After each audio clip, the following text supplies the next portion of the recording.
Bakersfield artist Chris Rodriguez never gave up hope even when doctors told him he no longer qualified for a life-saving kidney transplant. Now, after nearly a decade of fighting, he's celebrating his second chance at life.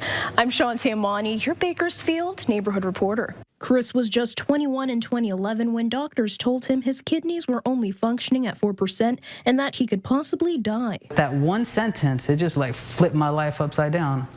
And they're like, yep, like you're gonna, if you want to get off dialysis, you're gonna need a transplant, but that takes time to get on the list. It all started with something small. Waking up at night to use the restroom, he brushed it off. But waking up 3 times a night turned into a warning sign, and it lasted for years. That frequent urination was so just uncomfortable. I didn't want to be a burden. Rodriguez would wait 8 years for a kidney, but that wasn't the only battle he faced. It was heartbreaking what happened to me. You know, I already had kidney failure and on dialysis, now cancer.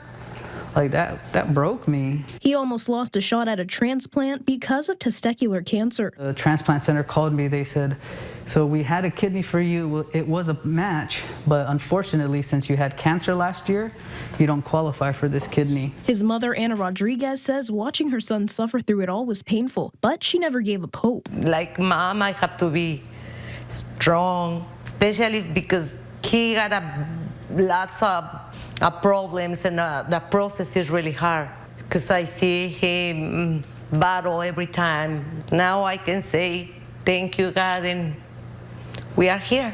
This is a second chance to live. And through that long journey came an unexpected blessing, someone to live for. I didn't think I would ever have a baby, and when my girlfriend at the time told me that she was pregnant, I was like, what? No way.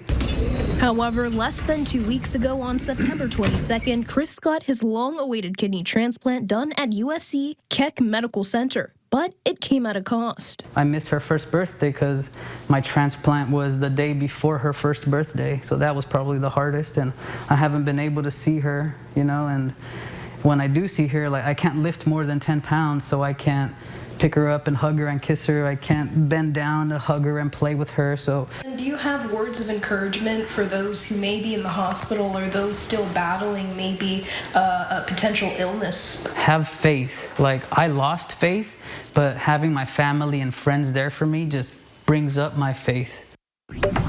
After nearly a decade of setbacks, Chris Rodriguez proves that perseverance pays off. He hopes his journey shows others that no matter how dark things get, hope is worth always holding on to.